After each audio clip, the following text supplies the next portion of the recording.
Hey guys, let's get more news about Dallas, but first, don't forget to subscribe and leave your like. Skip Bayless provides honest thoughts on new Cowboys coordinator. It has been a painful couple of months for the Dallas Cowboys and their fans. The team went 7-10 and missed the playoffs for the first time in 4 seasons.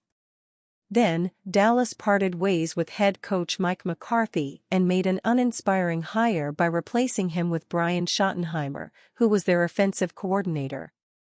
The Cowboys then hired Clayton Adams, the Arizona Cardinals offensive line coach, to be their new offensive coordinator. This could be seen as a signal that Dallas will recommit to the running game on offense, but media figure Skip Bayless, a well-known Cowboys fan, doesn't believe it and openly questioned the hire of Adams. Exactly who is Clayton, with a K, Adams, and what is he doing as my new offensive coordinator? Bayless said on X. It has come to this for my Dallas Cowboys. Bayless pointed out that in 2 years as the Cardinals' offensive line coach, Arizona did not win many games.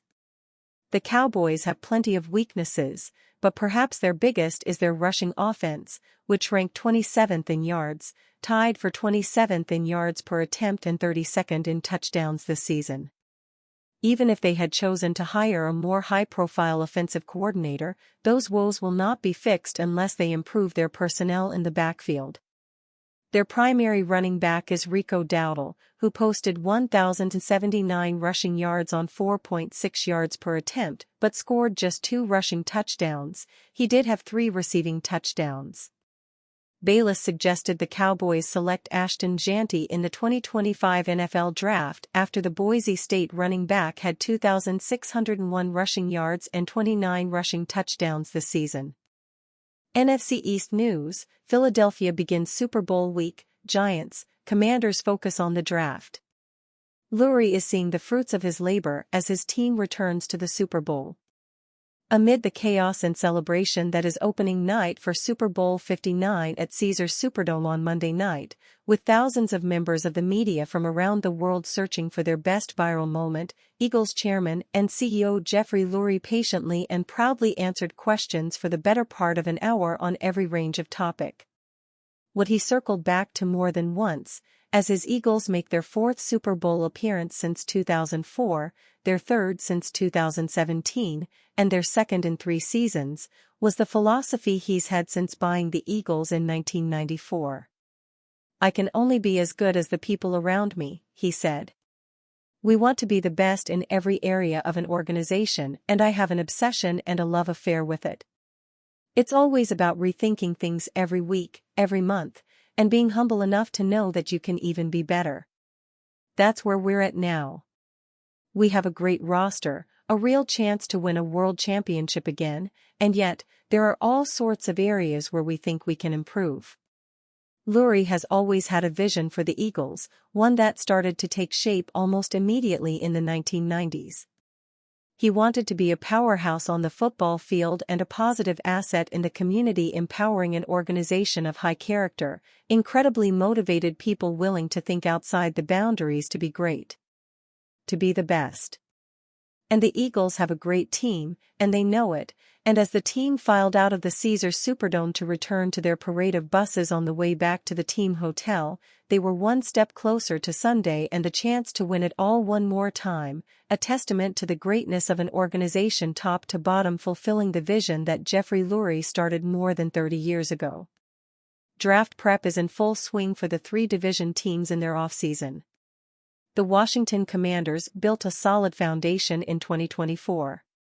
Dan Quinn and Adam Peters drafted, curated, and created an environment that took the scattered pieces it had and formed them into a cohesive unit that performed far better than anyone anticipated.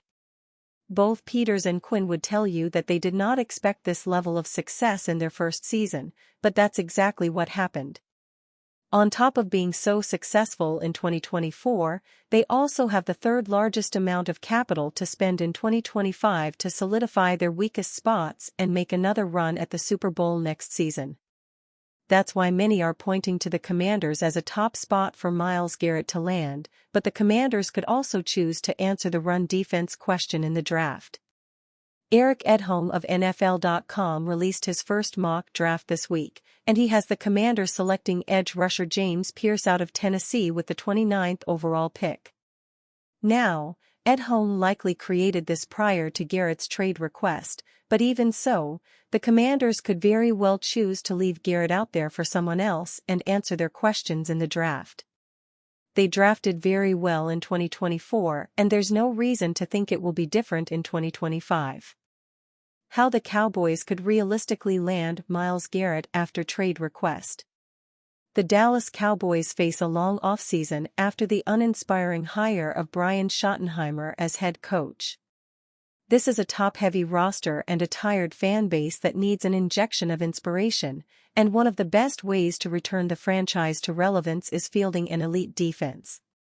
Micah Parsons is one of the best defenders in the NFL. With all-pro players like Trayvon Diggs and Darren Bland behind him, the Cowboys are on the verge of once again being one of the most dominant groups in the league. They just need one more piece. Luckily for Dallas faithful, there's a legitimate path to acquiring former Defensive Player of the Year Myles Garret after the six-time All-Pro requested a trade from Cleveland on Monday.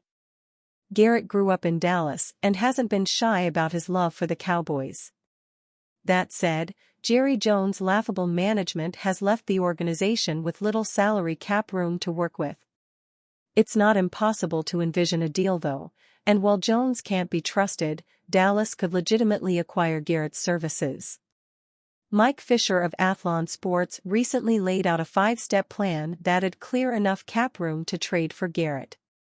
It's unlikely, but this is still possible. By flipping the switch on Dak Prescott's and CD Lamb's contracts, signing Micah Parsons to an extension, and money carried over from 2024, this path looks absolutely doable for the Cowboys, Brian Martin of Blogging the Boys writes. If Jones is willing to make these moves to clear the space, then Dallas is perhaps the most desirable landing spot for Garret. Pairing Garret with Parsons would easily give the Cowboys the best defensive front in the NFL. Prescott has his limitations, though he can clearly win if given the right supporting cast. Now, it's on Jones to actually put his players in the best position to win. Fans are right to be skeptical, but this isn't that hard to pull off. At the very least, Dallas owes it to its fans to at least try to acquire one of the generation's best defensive players. And you, fan? What do you think of the Myles Garret situation? Leave your opinion in the comments.